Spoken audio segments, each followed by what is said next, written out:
जनाब चेयरमैन, किसी भी महज़्ज़ब मुआशरे के अंदर एहतजाज करना हर इंसान का हक है।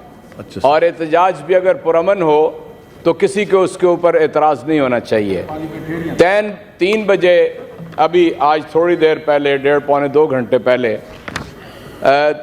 सेनेट के एक बड़ी तादाद मेंबरान शार दस्तूर के ऊपर गुजरे तो पहला तो यूं लगा कि कैसे कब्रिस्तान है, कोई वहाँ पर नहीं था।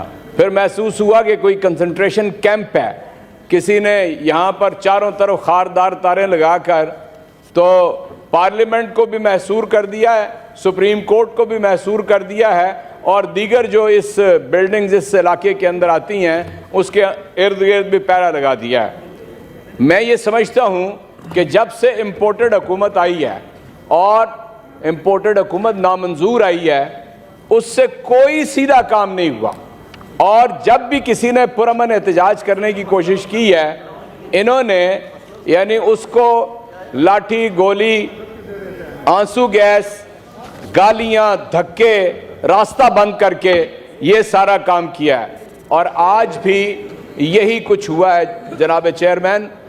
और हम शदीद तरीन अल्फाज में मजम्मत करते हैं। पुरअमन लोगों के ऊपर ये रवैया इख्तियार करना मैं नहीं समझता कि किसी सूरत में भी यानी रवा है।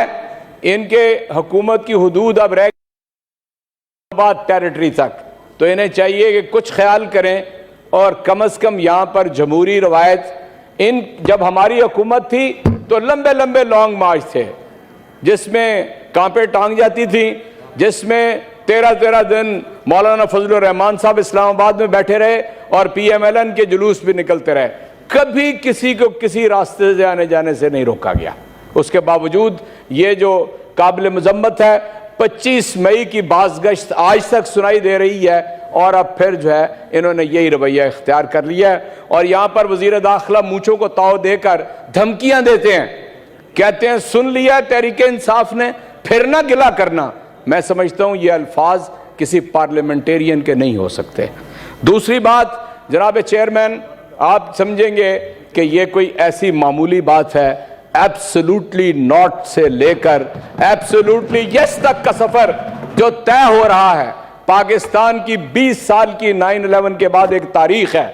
और हमने जितना सफर किया है, हमने खरबों रुपया सफर किया, 80-90 हज़ार पाकिस्तानी शहीद हुए, पाक फौज के जवान और अफसर शहीद हुए। और अगर आप एक मरतबा फिर एब्सोल्युटली यस करके और अमेरिका बहादुर के सामने आप सजदा रेज हो गए हैं, तो इस गरीब कौम का, इस मजबूर और मखूर कौम का क्या कसूर है कि एक मरतबा फिर वैसी ही बातें जो हैं वो सुनने को सुनाई दे रही हैं। हम वजाहत चाहते हैं यहां पाकिस्तान के इस ऐवान बाला के अंदर कि किसने इजाजत दी है कि ये सारा काम दोबारा होना शुरू हो गया है। ये कोई मामूली बात नहीं है। ये पाकिस्तान के 22 करोड़ लोगों का मसला है कि वो ये जानना चाहते हैं कि किसने एब्सोल्युटली यस कहा, किस तरह यहां से ड्रोन गुजर कर गया। ये हम सवाल करना चाहते हैं और इसका जवाब इसी ऐवान के अंदर चाहते हैं। यहां पर जो रवैया इख्तियार किया गया है वो यानी आप अंदाजा करें, हम मुजाहरा कर रहे थे एक ऐसे शख्स के ऊपर कि जिसने तहरीके इंसाफ के खिलाफ फैसले करने के ऊपर कमर बांध रखी है, जो खुद एक ऐसा नाहंजार आदमी है एक अदारे के अंदर बैठा हुआ कि जिसने 8 मुकदमात तहरीके इंसाफ के खिलाफ फैसला किए। जो बाला अदालतें थी उन्होंने रिवर्स किए और तहरीके इंसाफ के हक में किए। कल फिर एक मरतबा फिर ऐसा फैसला किया जिसके नतीजे में दुनिया हैरान रह गई। मुझे आप बताइए कि कोई एक मुकदमा हो, यहां पर बताया गया कि बड़े बड़े वकला बैठे हैं, एक गवाह मुनहरिफ हो जाए, मुकदमा क्वैश हो जाता है। कल से 20 लोग मीडिया के ऊपर आके कह रहे हैं इस इंपोर्टेड हुकूमत के तहत इस इलेक्शन कमिश्नर को कि हम पाकिस्तानी हैं, और वो अल्फाज ये इस्तेमाल करते हैं अल्हम्दुलिल्लाह हम पाकिस्तानी हैं और हमने तहरीके इंसाफ को फंडिंग की है, हमने इमरान खान को पैसे दिए हैं। ये कौन होते हैं ये कहने वाले? पहले तो ये कहते थे ये फॉरेन फंडिंग है, फिर इनके मुंह के ऊपर चपेट पड़ी और पता चला कि फॉरेन नहीं, केस तो ममनुआ फंडिंग का है। हालांकि इनको तो अपने फंड का जवाब देना चाहिए। अभी वो बाज़गश्त मौजूद है उसामा बिन लादेन से पैसे लेकर मोहतरमा बेनजीर भुट्टो की हुकूमत को डिसलॉन्च करने के लिए, और आज भी पीपल्स पार्टी इससे वापस नहीं गई है। आज भी मैं जनाब काजी हुसैन अहमद साहब के साथ था उस वक्त जब ये सारा काम हो रहा था, इसलिए आप ये समझ लें कि ये पैसे वहां से आते हैं। पैसे किस तरह मनी लॉन्ड्रिंग होते हैं, जिस तरह मैडम अयान मनी लॉन्ड्रिंग करती है। पैसे किस तरह मनी लॉन्ड्रिंग होते हैं कि जनाब ये चीनी वाला, ये पापड़ वाला, ये फालूदे वाला, ये मकसूद चपड़ासी, ये असल में तो आना इसका चाहिए जनाब चेयरमैन का जवाब इनको देना चाहिए। और ये इस तरह सुकम है इस फैसले के अंदर, और इतनी गलती इन्होंने की है। इस इलेक्शन कमिश्नर ने क्या किया, सुप्रीम कोर्ट ने इसके बारे में ये कहा हुआ है कि पीपल्स पार्टी और नून लीग और पीटीआई इन तीनों के जो अकाउंट्स हैं उसका फैसला बैक वक्त किया जाए।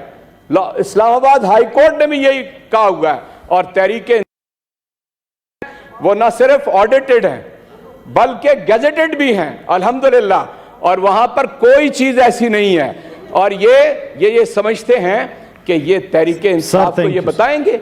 जो लोग खुद चोरी के पैसे से अपनी सियासत करते हैं, लूट के पैसे से अपनी सियासत करते हैं, ये हमें बताएंगे। इसलिए मैं समझता हूं कि हम पूरी तरह सुप्रीम कोर्ट में भी जाएंगे, लेकिन हम ईवान के अंदर में भी ये बात बताना चाहते हैं कि इनको आप ही अपनी अदाओं पे जरा गौर करें। हम अगर अर्ज करेंगे तो शिकायत होगी। तहरीके इंसाफ का कोई ऐसा 40,000 अकाउंट होल्डर है, सब्सिडरी अकाउंट है, जिन अकाउंट्स को यह कहा कि इनका पता नहीं है। मुझे तो समझ नहीं आती कि ये फैसला लिखने वाले ने, करने वाले ने, जिसके ऊपर हमने जुडिशियल कमीशन में जा चुके हैं, इस चीफ इलेक्शन कमिश्नर के ऊपर हम जुडिशियल कमीशन में जा चुके हैं, सिंध के मेंबर के ऊपर वो 2 जगह से तनख्वाह ले रहा है, सिंध गवर्नमेंट से भी तनख्वाह ले रहा है, हम उसके ऊपर भी जा चुके हैं जुडिशियल कमीशन के अंदर। कोई अखलाकी हैसियत होती है, कोई अखलाकी हैसियत होती है ऐसे फैसले करने की। इसलिए मैं ये समझता हूं कि ये एक ऐसा फैसला, तो मैं कहता नहीं हूं, अगलातनामा कहता हूं, और हुकूमत की भी मजम्मत करता हूं। इन्होंने दबाव डालकर दोबारा वो फिक्रा दर्ज करवाया। एक दफा एक फैसला आया, फिर उसके अंदर दोबारा फिक्रा दिलवाया कि जनाब हुकूमत की तरफ इसको भेजा जा सकता है। चुनाचे मैं चाहता हूं कि हुकूमत इस फैसले के ऊपर माजरत करे, हुकूमत अपने अल्फाज वापस ले, और सैकड़ों नहीं हजारों प्रेस कॉन्फ्रेंस कर रहे हैं। आप जब भी इमरान खान के ऊपर फंड्स के ऊपर एतराज खड़ा कर दें, अगले दिन दुगनी और तिगनी हो जाती है, तहरीके इंसाफ की फंडिंग बढ़ जाती है। इनको दुश्मनी है बैरून मुल्क पाकिस्तानियों से, इन्हें दुश्मनी है, ये अपनी दुश्मनी का इजहार करते हैं उनके खिलाफ बातें करके। मुझे नहीं समझ आती कि उनकी आई हुई रेमिटेंसेस तो हम फायदा हासिल करना चाहते हैं, वोट नहीं उन्हें देना चाहते, वोट का हक नहीं उन्हें देना चाहते। ये इनकी ओवरसीज पाकिस्तानियों से दुश्मनी की दलील है। जनाब चेयरमैन, मैं आपसे ये अर्ज करना चाहता हूं कि मैंने एक तहरीके उल्तवा भी जमा कराई है, बराए मेहरबानी उसको भी लगना चाहिए। कब की है? मैंने पिछले जुमे को। जी देख लें, दिखा दे मुझे जी। सेनेटर मुश्ताक साहब जी।